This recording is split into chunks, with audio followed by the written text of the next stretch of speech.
So you're looking to really improve your English speaking skills, huh? That's great. It's amazing how much fluency can really open up in the world. Absolutely. I mean, everything from career opportunities to just connecting with people from all over. It's like unlocking a whole new level of experience. For sure. You're probably already picturing all the amazing conversations you'll have, right? Yeah. And what really stood out to me going through this material was the focus on building confidence right alongside fluency. Yeah. It's like they recognize that fear of making mistakes can be a major roadblock for people. Yeah, for sure. And they offer some creative ways to kind of break through that. I noticed that too. It's not just about like grammar drills, Right. or like memorizing huge lists of vocabulary. Yeah. This material really digs into the mental game Absolutely. of language learning, Yes. which I think is so important. It is. It actually reminds me of this time maybe I'll save that story for later. But what really caught my eye was this whole idea of thinking in English. Yes. That's a game changer. I know it sounds kind of intimidating at first. It can be, but it's about shifting away from translating everything in your head Right. and instead actually processing your thoughts directly in English. Okay. Think of it like learning to ride a bike. Okay. At first, you're kind of wobbly, you're overthinking every move. Yeah. But with practice, it becomes like second nature. That makes sense. Yeah. But how do you actually start doing that? Well, the source suggests starting small.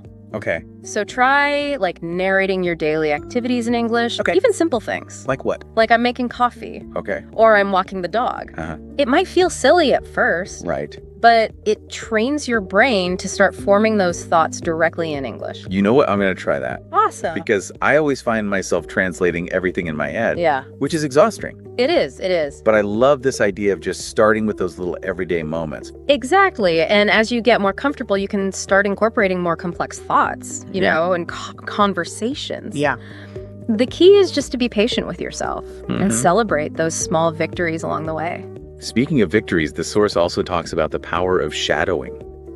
Oh, yes. Have you ever tried that technique? Absolutely. It's one of my favorites. Really? So imagine like shadowing a scene from your favorite movie. Okay. You're not just repeating the lines, Right. you're embodying the character. You're feeling the rhythm of their speech. Oh, wow. It's a really fun way to kind of internalize natural intonation and pronunciation. That sounds amazing. I'm definitely going to try that. Awesome. It's almost like becoming an actor, right? Yeah. Immersing yourself in the language. You got it. And you can shadow anything, really. Podcasts, audiobooks, TED Talks. Cool. It's a fantastic way to pick up on those subtle nuances of spoken English Right. that you often miss in textbooks. Okay, so we're thinking in English, we're shadowing like prose. What's the next step on this fluency adventure?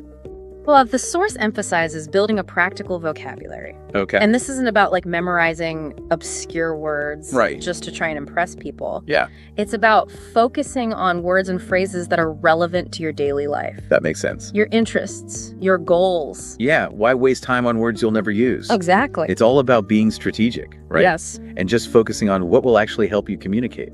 I completely agree. And the source gives some really helpful tips Oh, good. for identifying those key words and phrases. Like what? So, for example, they suggest keeping a vocabulary journal Okay. where you jot down new words you encounter along Mhm. with their definitions and maybe some example sentences. Oh, I like that it's like creating your own Right. personalized dictionary. Exactly. And then the key is to actually use those words in real conversations, right? Yes. Speaking of conversations, the source is a big advocate for simply speaking out loud as much as possible. That makes sense. It might feel awkward at first, especially if you're not used to hearing yourself speak English. Yeah, I can totally relate to that. I used to feel so self-conscious about my accent and making mistakes. Yeah. But you know what? The source points out something really important. What's that? Even native speakers make mistakes That's so true. all the time. Yeah. And it's actually those mistakes that help us learn and grow. Right. The source encourages us to reframe those mistakes as learning moments I love that. and to just keep practicing without fear of judgment. I love that reframing. Yeah, It takes the pressure off. for sure. Allows you to just enjoy the process of experimenting with the language. Absolutely. But let's be real. Finding opportunities to practice speaking can be tough, It can be. especially if you don't live in an English-speaking country. Right. That's where the source's creativity really shines. Okay. They offer a ton of practical suggestions for incorporating English into your daily life. Like what? Give me some examples. Okay, well, for starters, they suggest watching movies and TV shows in English, Right. but ditch the subtitles and really focus on listening to the dialogue. That's a good challenge. It forces you to pay attention to those nuances of pronunciation and intonation. And I bet you'd pick up a lot of slang and colloquialisms that way too. Oh, for sure. And they also recommend listening to podcasts and audiobooks, Oh. which are great for expanding your vocabulary and improving listening comprehension. And what about actually speaking? Right. Any tips for finding conversation partners? Yeah, they suggest exploring language exchange platforms. What are those? So these are platforms where you can connect with people from all over the world Oh, cool. who are also learning English. Oh, It's a win-win. yeah. You get to practice speaking and you make new friends from different cultures. I love that. It's like turning language learning into a global adventure. I like that. But what if you're not quite ready to jump into full-blown conversations with strangers? The source has some ideas for that too, right? They do. They suggest starting with smaller, less intimidating interactions. Like what? So, for example, try ordering your coffee in English next time you're at a cafe. Oh, okay. Or strike up a conversation with a fellow English learner online. Those are great ideas. Yeah, It's all about building up your confidence gradually, step by step. exactly. And you know what really resonated with me is the source's emphasis on making the learning process fun and enjoyable. Oh, yeah. Because let's face it, if you're not enjoying it, you're less likely to stick with it. So true. It's like anything else in life. When Yeah. you're having fun, you're more motivated, more engaged, and more likely to succeed. Absolutely. And the source provides a ton of creative ideas Oh, good. for making language learning feel less like a chore Okay. and more like a playground. All right. I'm intrigued. Yeah. What are some of those fun ideas? I'm all ears. Well, let's save those for the next part of our deep dive. Brilliant. We've covered a lot of ground already. We have. And I want to make sure we have plenty of time to explore all the exciting possibilities Yeah. that await on your journey to fluency. Perfect. This has been so insightful already. Good. I'm already feeling more motivated and inspired to really take my English skills to the next level. That's fantastic to hear. And I can't wait to share even more practical tips and techniques Like it. that will help you unlock your full potential as a confident and fluent English speaker. We'll be right back after a quick break. Sounds good. Okay. Okay, so we're back and ready to dive even deeper into these fluency boosting strategies. Right. Before the break, we were talking about making language learning fun. Yes. And I thought it was really interesting how the source talked about turning everyday activities into English practice opportunities. That's such a powerful concept. It's about weaving English into the fabric of your life. Right, Rather than treating it as this separate, isolated activity. right, like a chore. Exactly. And they emphasize that you don't need to set aside these huge chunks of time for studying. Right. Instead, it's about those small, consistent efforts that add up over time. I love that approach. Yeah, It makes language learning feel so much more accessible Mm. and less daunting. for sure. It's like instead of dreading a formal study session, Right? you can just sprinkle a little English into your daily routine. Precisely. And the beauty of it is you can tailor it to your own interests and passions. Oh, yeah. So let's say you're a music lover. Okay. Instead of just passively listening to your favorite English songs, Uh-huh. really tune into the lyrics. Yeah. Maybe even print them out and try singing along. Ooh, karaoke style language learning. Exactly. I can definitely get behind that. Awesome. Way more engaging than just staring at a textbook. For sure, for sure. And while we're on the topic of entertainment, what about movies and TV shows? Right. I know a lot of people watch with subtitles. Yeah, But is there a way to make that more active? absolutely. The source suggests switching things up a bit. Okay. So try watching a familiar movie or episode in English with the subtitles off. Ooh, with the subtitles off. Yeah, you'll be surprised how much you can understand just from the context, Right. the body language, the tone of voice. Mhm. And then if you need to rewatch with subtitles to catch anything you missed. That's a great tip. Yeah. It's like turning movie night into a listening comprehension challenge. Yeah, exactly. And speaking of challenges, I'm curious about this section in the source about preparing for specific situations. They use the example of a job interview, Right. which can be nerve-wracking enough in your native language, Oh, let absolutely. alone a second language. The thought of doing a job interview in another language Yeah. can definitely send shivers down your spine. For sure. But the source breaks it down into these manageable steps. Okay, good. So they suggest researching common interview questions for your field Okay. and practicing your answers in English. So it's all about being prepared Yes. and anticipating those tricky questions. But it's not about memorizing a script. No. It's more about getting comfortable with the vocabulary, its structure. Yeah. that you'll need to use. Exactly. The goal is to feel confident and prepared so you can really focus on showcasing your skills and personality during the actual interview. Yeah. And this approach can be applied to all sorts of situations, right? Absolutely. From ordering food at a restaurant to giving a presentation. It's like having a toolkit of phrases and expressions ready to go. I love that. So you're not fumbling for words when the pressure is on? I used to get really flustered trying to order coffee in English. Oh, really? But then I realized it's basically the same interaction every time. Right.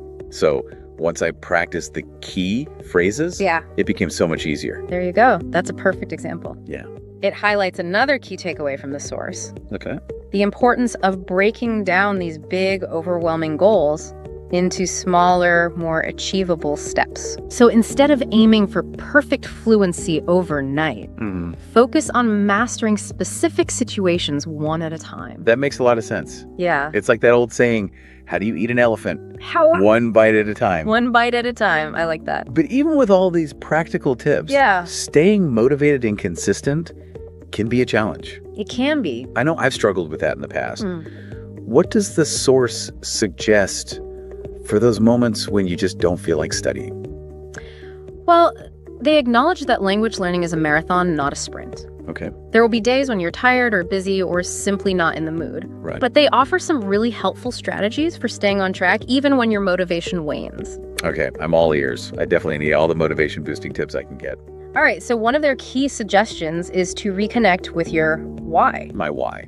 Yes, why did you start learning English in the first place? Okay. Was it to travel the world, connect with new people, advance your career, or simply expand your horizons? It's like reminding yourself of the bigger picture. Exactly. All those exciting possibilities that fluency can unlock. Absolutely. And another tip is to break those big, ambitious goals down into smaller, more manageable milestones. Okay. So instead of feeling overwhelmed by the thought of becoming perfectly fluent, focus on having a 5-minute conversation in English today. Okay. Or learning 5 new words this week. I love that. Yeah. It's all about celebrating those small victories along the way. Yes. Which can really boost your confidence and keep you motivated. Absolutely. But let's be honest, sometimes even those small goals can feel tough. Yeah. Especially when you're feeling stuck or discouraged. For sure. Does the source have any advice for dealing with those inevitable setbacks? I hope so. They do. And this is where their emphasis on kindness and patience really shines. Okay. They remind us that it's okay to have bad days, to make mistakes, to feel frustrated.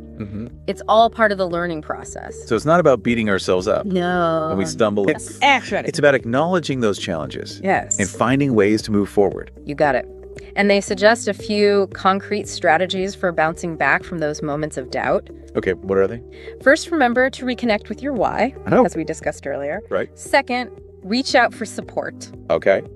Talk to a friend who's also learning English. Join an online language community. Okay. Or seek guidance from a teacher or a tutor. It's like building a cheer squad to help you through those rough patches. I like that. And sometimes just knowing that you're not alone in this struggle can make a world of difference. Absolutely. And finally, the source emphasizes the importance of celebrating your progress no matter how small. Yeah. Acknowledge those little victories, track your growth, and give yourself credit for all the effort you're putting in. I love that. Yeah. It's so easy to get caught up in that not good enough yet mentality. Right. But it's crucial to recognize how far you've come. Yes. And appreciate the journey itself. Speaking of the journey, this source seems to have a really positive and encouraging tone throughout. It does. Was that something that resonated with you? Absolutely.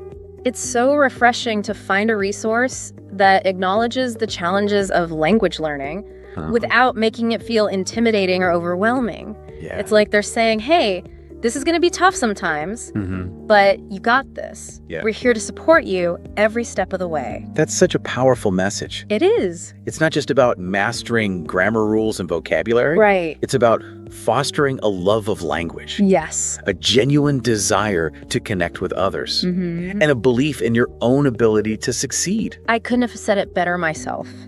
And you know what really struck me was the source's emphasis on the power of positive self-talk. Oh, yes, that's so important. It is. It's easy to get caught up in those negative thoughts, like I'm so bad at this or I'll never be fluent. It's so easy to fall into that trap. It is. But the source encourages us to reframe those thoughts into something more empowering. So instead of focusing on your perceived shortcomings, right, try acknowledging your efforts and celebrating your progress. Exactly. So instead of saying, I'm terrible at grammar, Yeah. Try saying, I'm learning new grammar rules every day. Okay. And I'm getting better with practice. It's like replacing those self-critical voices with a supportive inner coach. Exactly. And I imagine that shift in mindset Yeah. can make a huge difference in terms of motivation and resilience. Absolutely. And building on that idea, the source also highlights the importance of embracing mistakes as opportunities for growth. Mistakes as opportunities. Yes, instead of seeing them as failures, Yeah. view them as valuable feedback Okay. that can help you pinpoint areas where you need to focus your efforts. That's such a great perspective. It is. It's like those mistakes are actually signposts Mm-hmm. guiding you towards fluency. I like that. They're not something to be ashamed of, No. but rather something to learn from. Yeah, precisely. And the source even suggests keeping a mistake journal. A mistake journal. Yeah, where you can jot down errors you make along with the correct way to say or write something. Ooh, that's a good idea. Yeah, it allows you to track your progress and see how you're evolving over time. That's a brilliant idea. Yeah. It's like turning those mistakes into valuable data points. Yes. They can help you refine your skills Mm-hmm. and accelerate your learning. Exactly. And, another powerful tool that the source recommends is visualization. Visualization. Yes, take a few moments each day to imagine yourself speaking English fluently and confidently. Okay. Whether it's in a job interview, a casual conversation with friends, or even just ordering your favorite coffee. I love that. Yeah. It's like creating a mental movie of yourself achieving your goals, Exactly. which can boost your confidence and motivation. Absolutely. It's almost like you're rehearsing for success. I love that. Yeah, and the more you visualize yourself succeeding, the more likely you are to actually achieve those goals. That makes sense. It's all about programming your mind for fluency. This is amazing. I'm already feeling so much more inspired and equipped to tackle this language learning journey. I'm so glad to hear that. But before we get too carried away, I know we have one more part of our deep dive to go. We do. We've explored some really powerful strategies for building fluency, Yeah, but there's even more to uncover. there is. In the next part, we'll delve into some advanced techniques Yeah? that can help you fine-tune your skills and take your English to a whole new level. Sounds good. Perfect. Yeah. Can't wait to see what other gems we uncover Me too. in the source material. We'll be back after a quick break Okay. to wrap up our deep dive into unlocking fluent English. Okay, we're back for the final part of our deep dive into unlocking fluent English. All right. Before the break, we were talking about the power of visualization Yes, and positive self-talk. absolutely. But even with the best mindset, we all hit those plateaus, Mm-hmm. those moments of frustration. For sure. What does the source suggest for navigating those challenging phases? Well, the source acknowledges that progress isn't always linear. Right. There will be times when you feel stuck, Yeah. discouraged, Mhm. but it emphasizes that these bumps in the road are totally normal. Okay. They don't mean you're failing. So it's not about avoiding those challenges, No. but about developing the resilience to kind of push through them. Exactly. Does the source offer any strategies for staying motivated when you just feel like giving up? They do, and one of the most compelling suggestions is to shift your focus Okay. from the destination to the journey. Okay. So instead of obsessing over achieving perfect fluency, Right. try to find joy in the learning process itself. So it's like saying, hey, even if I never sound exactly like a native speaker, Mm-hmm. I can still appreciate the beauty of the language Exactly. and the connections it allows me to make. Yes, and the source reminds us that language learning is an ongoing process. Okay. It's a lifelong adventure. It's not about reaching some finish line. Right. It's about continually expanding your horizons and enriching your life through language. I love that. Yeah, It takes the pressure off, for sure. allows you to approach learning with more curiosity Yes, and playfulness. absolutely. But what about the practical side of things? Okay. Does the source offer any techniques for breaking through those plateaus? They do, and one of the most intriguing techniques is called spaced repetition. Spaced repetition. Yes, have you heard of that? I've heard of that. Yeah. It's like flashcards, but with a strategic timing system. Exactly. So instead of cramming vocabulary or grammar rules all at once, Right. you space out your review sessions Okay. over days, weeks, even months. That makes sense. This helps to solidify that information in your long-term memory. It's like giving your brain those little reminders. Yes. It needs to prevent the information from fading away. Exactly. And speaking of memory, the source also talks about the importance of actively engaging with the language rather than just passively consuming it. Right. So they suggest a variety of techniques for active learning.